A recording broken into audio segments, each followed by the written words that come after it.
Nosso objetivo é desmistificar um pouco da sedação no doente neurocrítico. Eu acho que todo mundo aqui já entrou numa UTI e viu que o doente neurocrítico ele recebe quantidades muito maiores de sedativos no dia a dia, nas práticas diárias de UTI, em todo lugar do Brasil, do mundo. E a gente vai tentar aqui tirar um pouco a ideia de que todo doente neurocrítico precisa ficar sedado e qual é o momento adequado e melhor para a gente começar a retirar a sedação e desmame de sedação e ventilação mecânica. Próximo, por gentileza.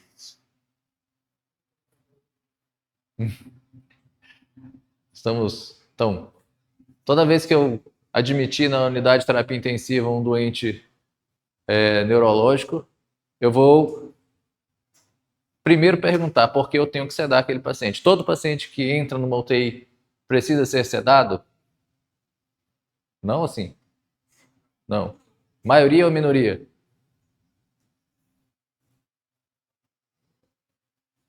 Depende, né? Depende.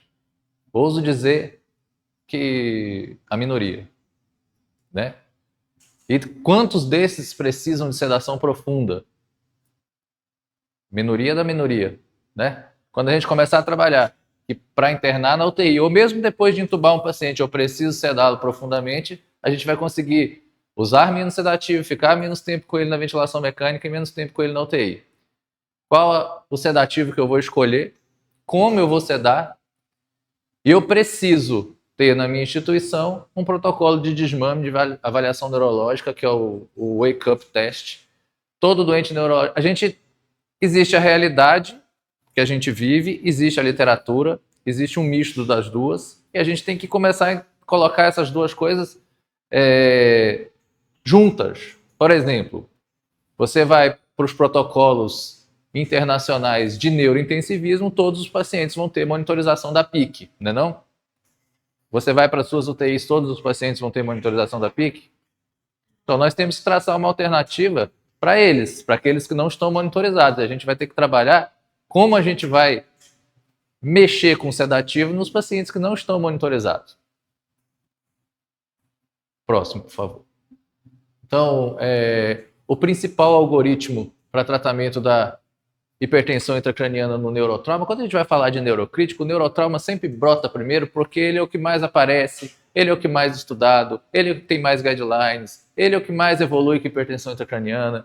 Então, a gente traz para a prática o protocolo CIBIC, que é o consenso de Seattle, em que ele divide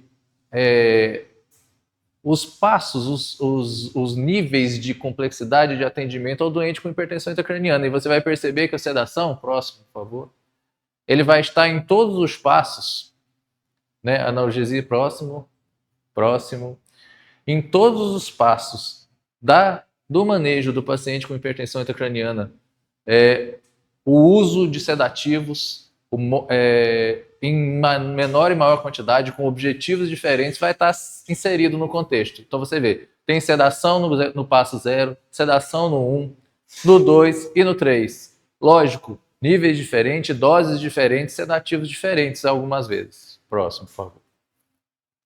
Para otimizar a sedação dos pacientes com lesão neurológica aguda, a gente vai lembrar para que a gente usa, né?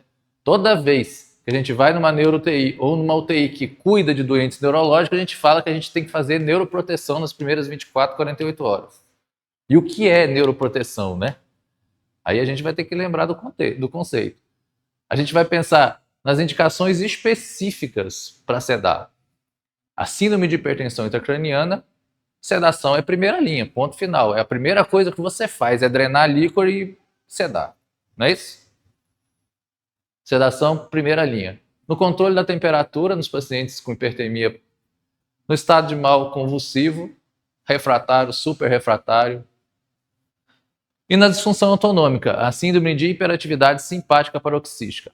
A síndrome de hiperatividade simpática paroxística é uma síndrome comum em neuro-UTIs. Então todo mundo tem que ter conhecimento da existência dela. Próximo, por gentileza. E quais são os sedativos que a gente usa? Existem vários protocolos de sedação em doente neurocrítico. E muitos trazem para o seu protocolo institucional Propofol, droga de primeira linha, Neurocrítico, Midazolam, droga de primeira linha. Pode procurar, vai ter muito. Não, não é. Propofol é droga de primeira linha em todo paciente de neuro-TI, com exceção do choque grave refratário, em que a hipotensão grave é uma tônica do paciente. No nosso caso, o Propofol é a droga de primeira linha para o paciente neurocrítico por vários motivos. Um dos grandes é que ele trata a pretensão intracraniana melhor do que os outros. O segundo motivo é que ele trata estado de mal convulsivo ou não convulsivo.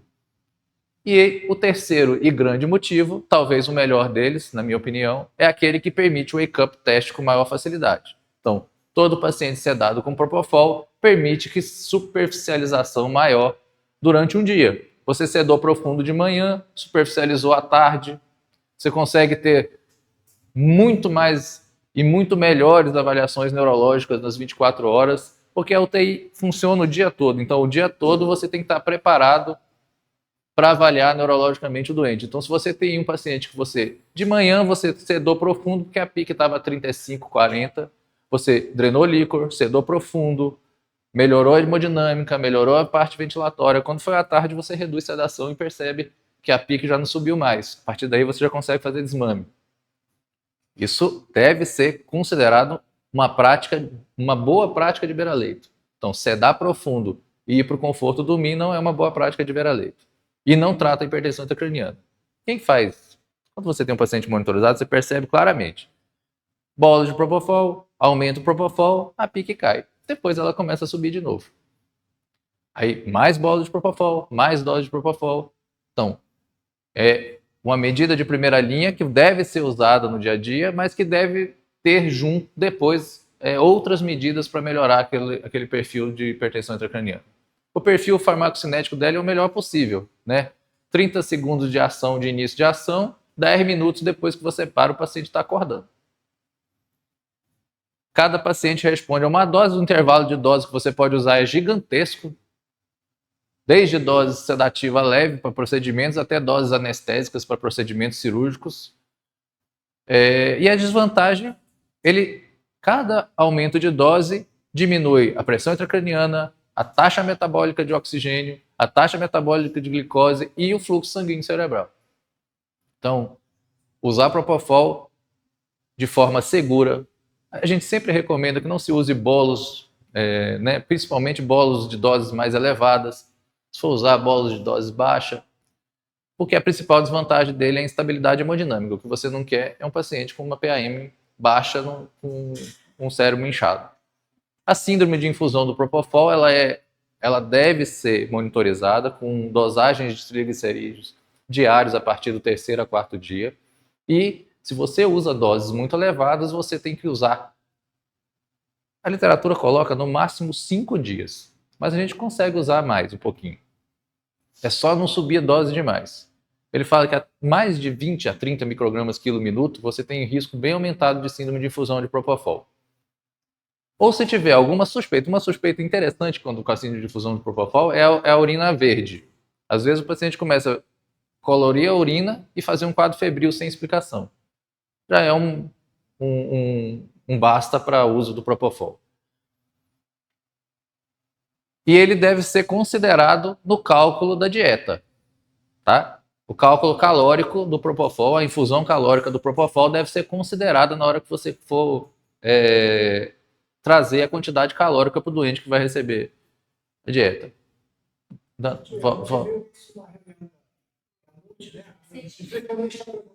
Apresentou? Legal, olha aí. Por isso que precisa do multi. O impacto do Propofol. É uma quantidade boa. Não lembro agora de cabeça, mas é uma quantidade boa. Calorias do dia. 300 a 400 calorias do dia. Volta só um, por gentileza. Opa, aí. Isso. Então, se o Propofol é a primeira linha, o Midazolam é a segunda linha. Então, o Midazolam é droga de segunda linha e deve ser interpretado como tal em todos os casos,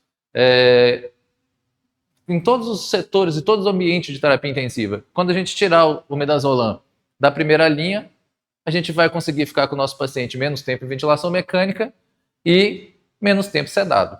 Porque o midazolam, mesmo depois que você interrompe a sedação, o paciente continua sedado por um bom tempo. Faça uma experiência com 2 pacientes semelhantes e sedem com os 2. Vocês vão perceber a diferença.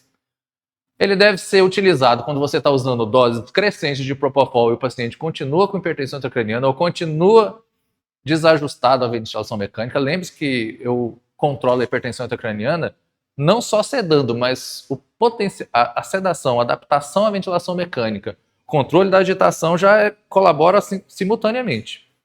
E ele tem muito menos efeitos hemodinâmicos do que o propofol. Ele também é anticonvulsivante, ele tem o efeito amnésico que é ótimo, mas ele tem o risco de acumulação, ele aumenta o tempo de internação na UTI, ele aumenta a duração da ventilação mecânica em 3 a 4 dias. Então, a gente tem que pensar no cuidado no uso do midazolam e o uso do propofol, mesmo em neuro-UTIs. Então, a neuro-UTI que ainda usa o midazolam de primeira linha está fugindo da recomendação atual da literatura. Próximo. Atual não. Barbitúricos são drogas de resgate para a hipertensão intracraniana, eles fazem parte do último passo no tratamento da hipertensão intracraniana, com resultados questionáveis. Algumas publicações mais recentes, ele claramente diminui a pique. Pegue lá 200 mg de tiopental e faça em bolos, a pique despenca na hora, claramente. Mas não teve correlação com diminuição de mortalidade em pacientes que necessitaram. Então, quando você compara os passos de última linha, craniotomia descompressiva, hemicraniectomia descompressiva e barbitúrico, parece que a craniectomia descompressiva tem um desfecho melhor do que o barbitúrico, com menos complicações, pelo menos. Os opioides vão ser usados como analgésico, principalmente nos pacientes que estão sedados. E a dexmedetomidina. A dexmedetomidina, ela já foi estudada, publicações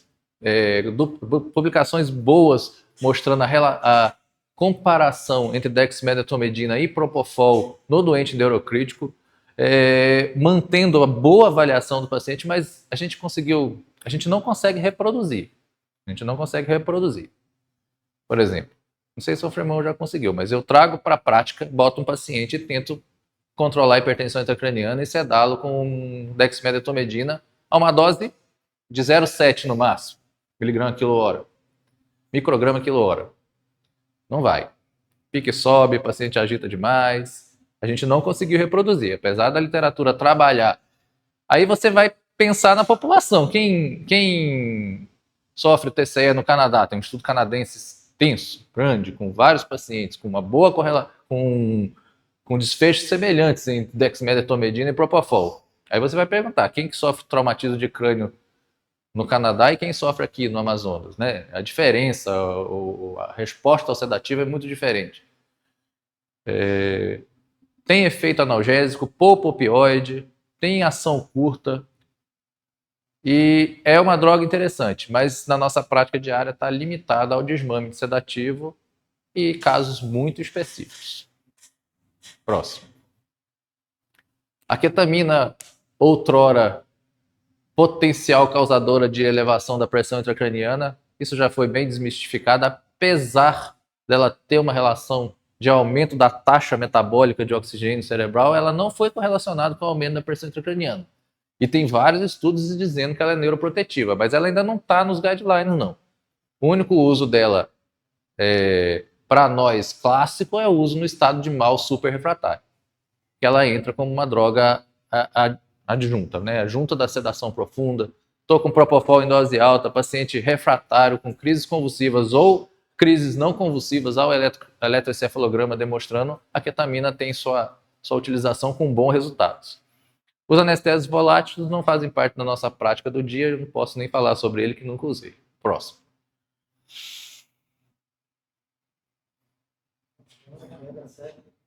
Bom, para a gente ter noção da taxa metabólica de oxigênio e das medicações, o que elas podem...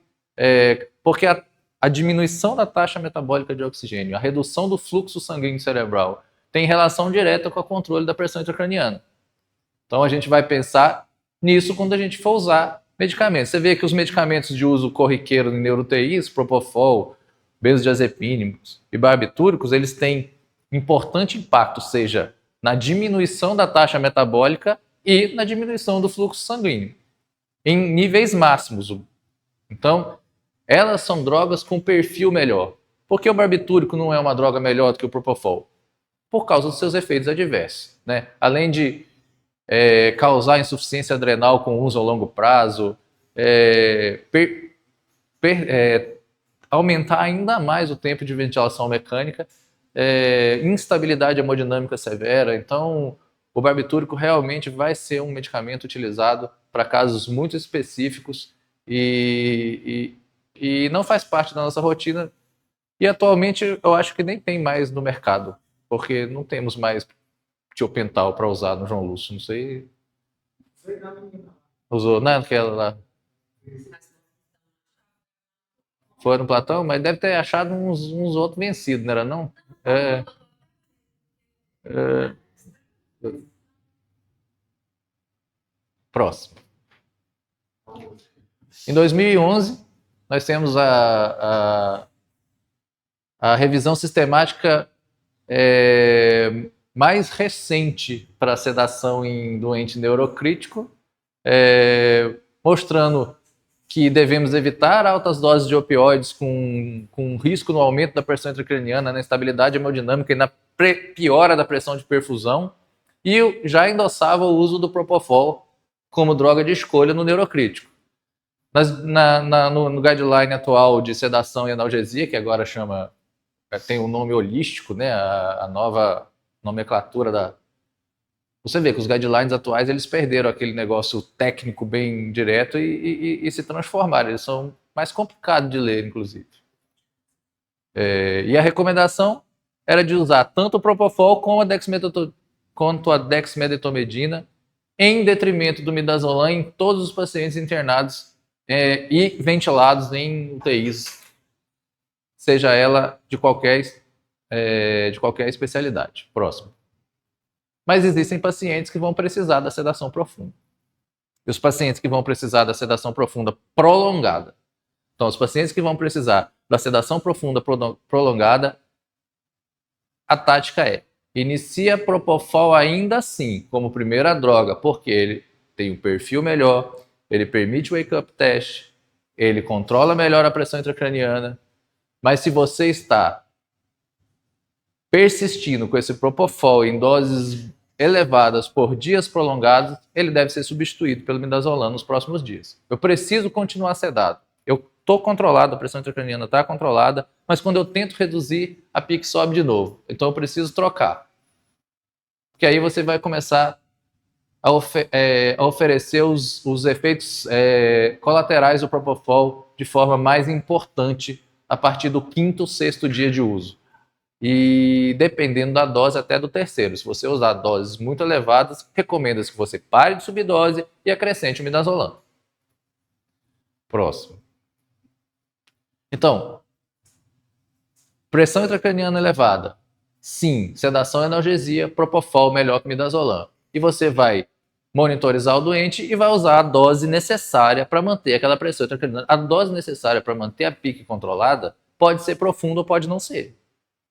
Eu posso ter um paciente desperto com pique controlada. Não preciso sedar profundo todo o paciente. É a sedação menor possível para controlar a pressão intracraniana. E sempre reduz ou pare a sedação. Os protocolos de desmame, tem 2 protocolos de desmame básicos pelo guideline. É a interrupção diária, que médico intempestivos e sem paciência fazem. Eu, por exemplo, não tenho paciência de jeito nenhum.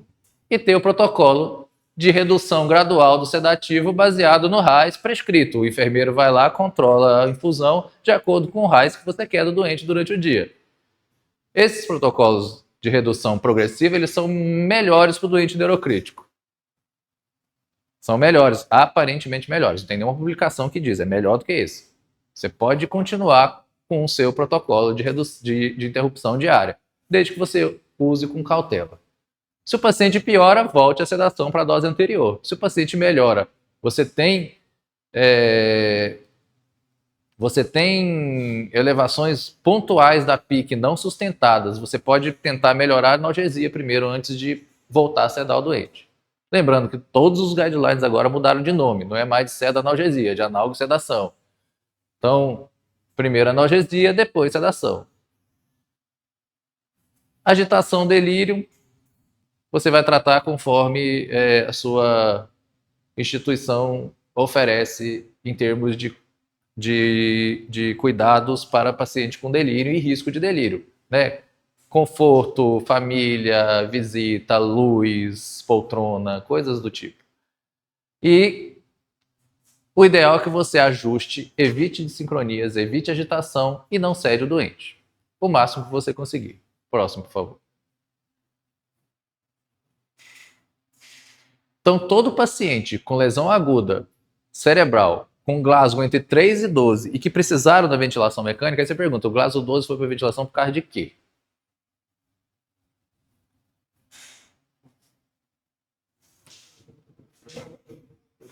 Né? Por que o Glasgow 12 foi para ventilação?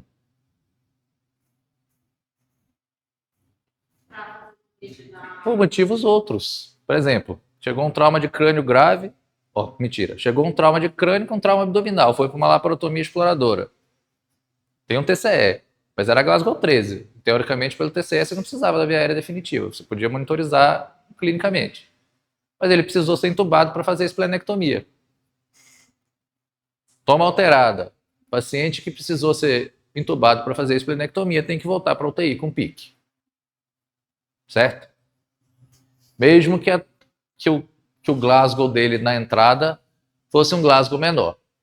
Fosse um Glasgow melhor, perdão.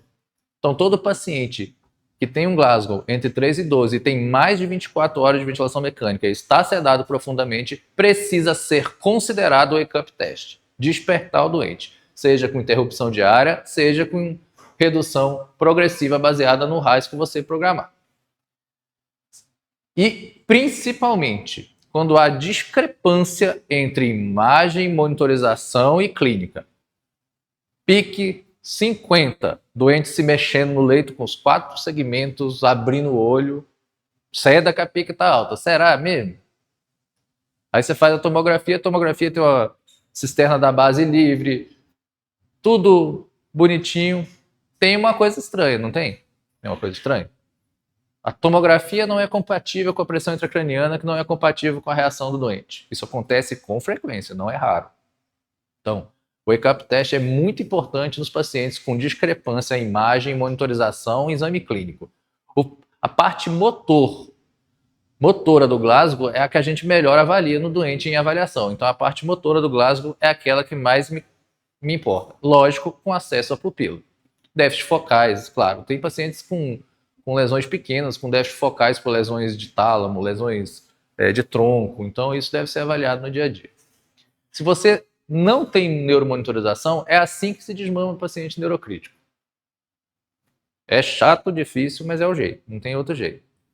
Existe um trabalho publicado no New England, no começo dos anos 2000, que foi feito em UTIs latinas, Equador, Bolívia, o BASH TRIP, né? E ele foi motivo por um consenso, que é o CREVIS. O CREVIS é um consenso de tratamento do doente, assim como tem o CIBIC, que é o consenso de Seattle para manejar a hipertensão PCE grave, o CREVIS é um consenso para manejar pacientes neurocríticos sem monitorização da PIC. Para você ter uma ideia, nem o CITIM, que é o curso oficial AMIB, utiliza o CREVIS na sua literatura. Eles não usam, eles não...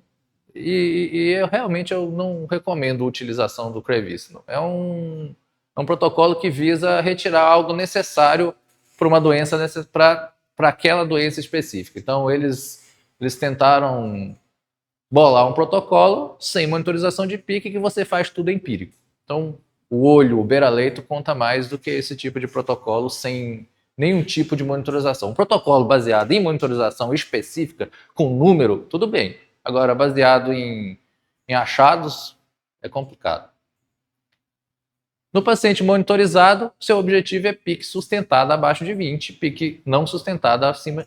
Se você tem PIC não sustentada acima de 20, cuidado. Não vale medir a pique nos momentos em que o paciente está agitado, está sendo aspirado, ou está com dor. Então, tente melhorar tudo antes. Por exemplo, às vezes o paciente está com a pressão intracraniana mais aumentada só porque ele está mal posicionado. Não é sedação que vai resolver. Posiciona a cabeça, eleva a cabeceira. Coisas básicas do dia a dia de uma neuro-UTI. Às vezes você chega, o paciente está bem assim, deitado na cama, com a pique de 33. Na hora que você alinhou, posicionou, perfeito. Outra coisa, ajuste ventilatório adequado, né? Paciente, ventilação protetora de doente neurocrítico é 6 a 8 ml quilo, não 4 a 6, é 6 a 8. Preciso de 8 naquele momento? De boa. Depois do Covid, eu senti uma obsessão patológica de deixar os 6 ml quilo de peso predito. 6,9 de pH, mas tá lá o volume corrente de 5 ml quilo, peso predito, né? Então, cuidado com a ventilação protetora. O cuidado que o Pietro falou hoje também, para não entender o que a pessoa falou de forma equivocada. Não é que não seja para usar o volume protetor, mas é para ter cuidado com o volume protetor nos momentos que não dá para proteger ainda. Que você precisa controlar a hipertensão intracraniana, controlar o componente metabólico, tá bem? O seu alvo sempre no paciente é RAIS menos 1, menos 3 e BPS menor que 5. Próximo, por favor. Então, próximo. Só para a gente mostrar o BPS, todo mundo conhece, acredito. Para quem não conhece, o BPS, existem duas formas de você quantificar a dor de um paciente de UTI. Uma delas é a pessoa te dizer que está sentindo dor e você pedir para ela quantificar o quanto. Escalas autorreferidas. Outra forma são as escalas comportamentais naquele paciente que não consegue te referir. O BPS é o mais utilizado, você pontua de acordo com aquilo que vocês estão lendo ali, que é a expressão facial, movimentos dos membros superiores e adaptação ao ventilador. E se estiver acima de 5, pressupõe dor. E o que a gente quer para o nosso doente é isso aqui. 0 a menos 3, dependendo da perspectiva. Tem paciente com menos 3, menos 2, menos 1, eu controlo a pique. É para todo mundo? Não é, mas é para muita gente. E tem muito TCE grave que não tem edema cerebral, tem lesão axonal difusa, tem lesões cirúrgicas operadas. Então você tem que interpretar o TCE grave de uma forma diferente. Não é mais, por exemplo, antes de ontem à noite, chegou um paciente Glasgow 7 no hospital com extradural desviando a linha média em 11 milímetros, com uma hemorragia subaracnoideia difusa.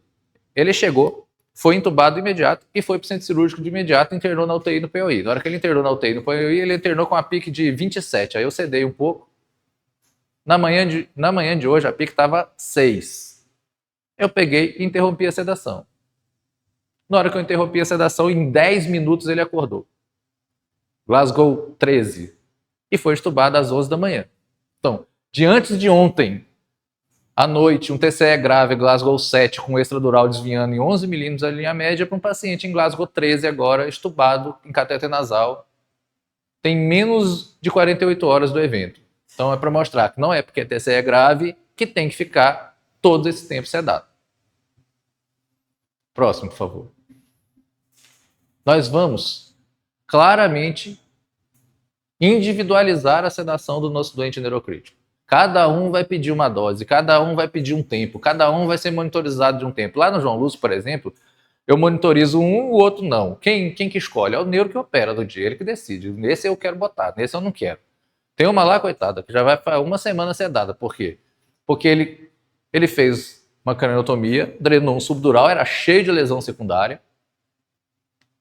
Ficou excelente a drenagem, mas ele não botou uma pique. E o cérebro é tufado que não cabe na cabeça, com cisterna comprimida. Toda vez que vai superficializar um pouco, a impressão que eu tenho é que a pupila direita dá uma balançadinha. Aí fica aquela insegurança na interrupção de sedação. Eu não tenho.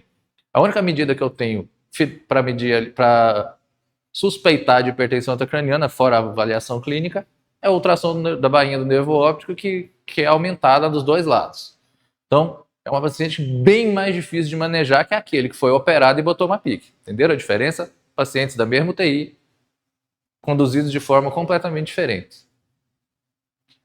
Então, monitorizou pique, Neurológico wake-up test, sempre. O wake-up test faz parte do dia a dia, não é da semana, é do dia a dia. Todo dia tentando.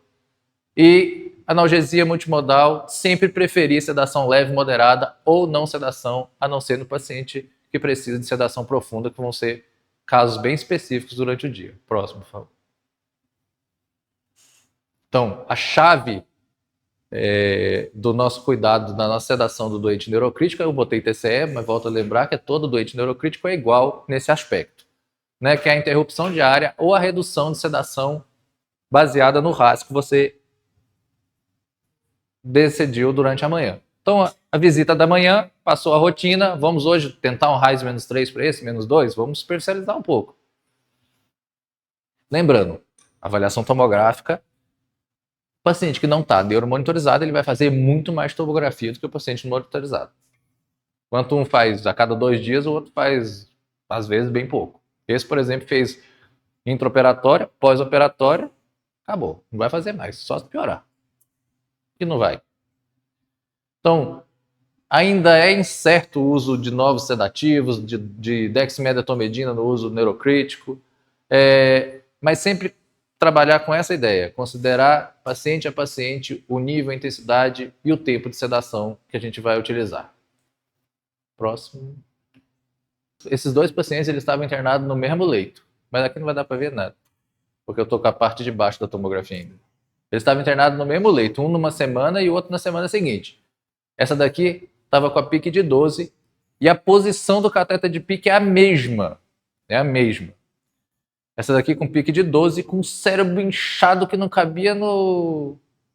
com as cisternas todas comprimidas, sem suco, sem giro. Eu falei, que diabo de pique de 12. Aí na hora que eu falei assim, vamos levar para tomografia para a gente revisar o cateter de pique, porque não dá. Na hora que a gente voltou, a pupila abriu. Evoluiu para morte cefálica, foi doador, inclusive. Então, a pique de 12 morreu.